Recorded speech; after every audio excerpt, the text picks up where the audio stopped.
Over the lifetime of exotic catalysts, none of them have elevated a weapon the way Trinity Ghoul exotic catalyst has elevated it. Overnight, this exotic bow has now turned into one of the best weapons to use inside of PvE. Now, in order to secure this catalyst, it drops from the wild, I believe. I just randomly got mine after like my first Crucible game yesterday, but I think Bungie just really turned that RNG up, and everybody seems to be getting this exotic catalyst. Now, to completely masterwork your weapon, you got to get somewhere around 400 kills with this exotic bow. Granted, that sounds like a lot, but you'll be amazed how fast you'll fly through it. Takes all of like 30 minutes, and believe me, fellas, it is well worth any time investment to fully unlock this exotic catalyst. Now, the exotic catalyst does two things. Number one, it actually drops our charge time down. Yeah, so in game, Trinity Ghoul reflects a 756 draw time. Now, granted, in the database, it states it is the 720, but whatever. When fully masterworking this bow, though, it actually drops the draw time down to 648, which is a hell of an improvement. But the ultimate cherry on top is actually the new perk added to it called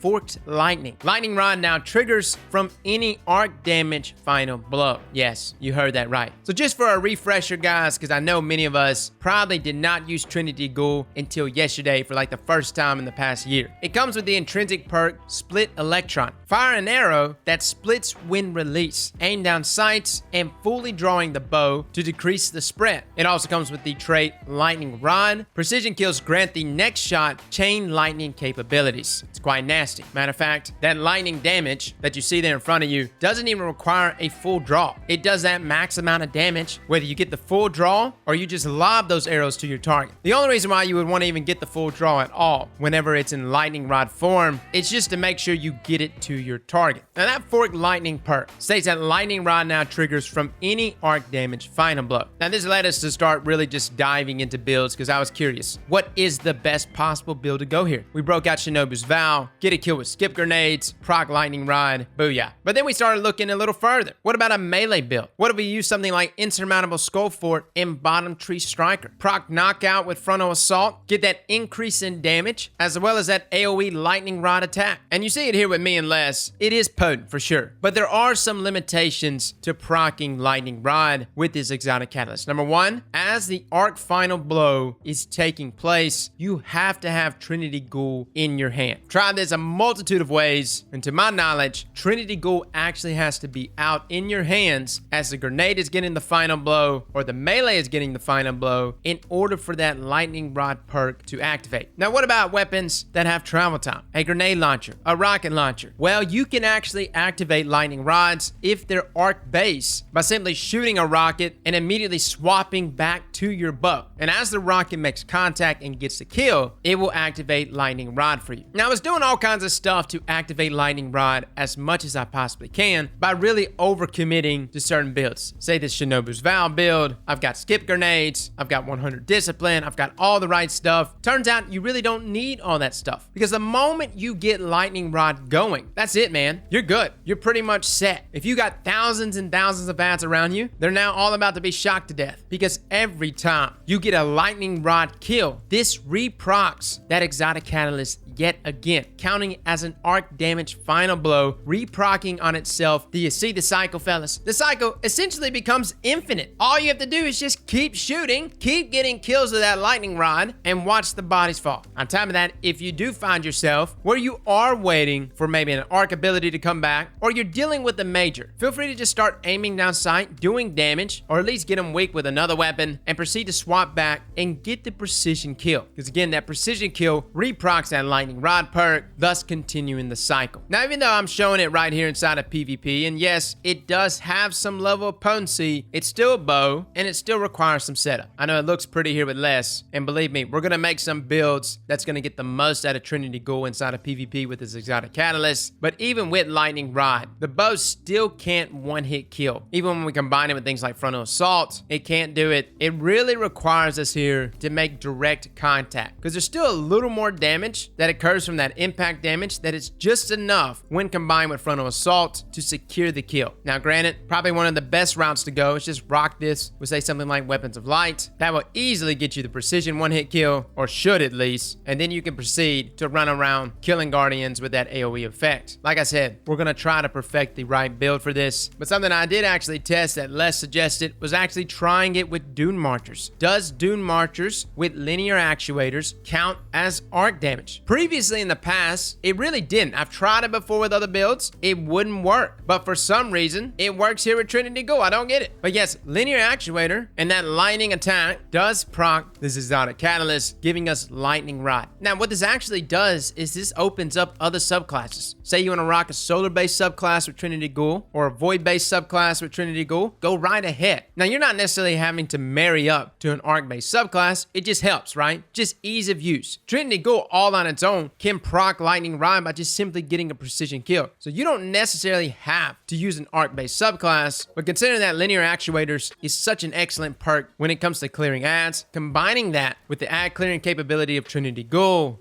So guys, get this exotic catalyst. In every way, this catalyst has increased the lethality of this bow. I never would have guessed that Trinity Ghoul would become a top tier weapon inside of PvE. And I don't know who at Bungie designed this catalyst, but this is what I'm talking about. This is the level of creativity that we love to see. We don't want just another exotic catalyst to increase our max size or to just give us plus 20 stability, right? They could have easily brought Trinity Ghoul back and been like, hey, plus 20 stability, you like it? Hell no. They went out of their way, created an entirely new perk to be added on here. That in combination with the drop there and draw time has made all the difference on this exotic bow. So give it a try. Fellas and ladies, thank you all for coming and watching. And as always, Slap that like button like your mama told you right.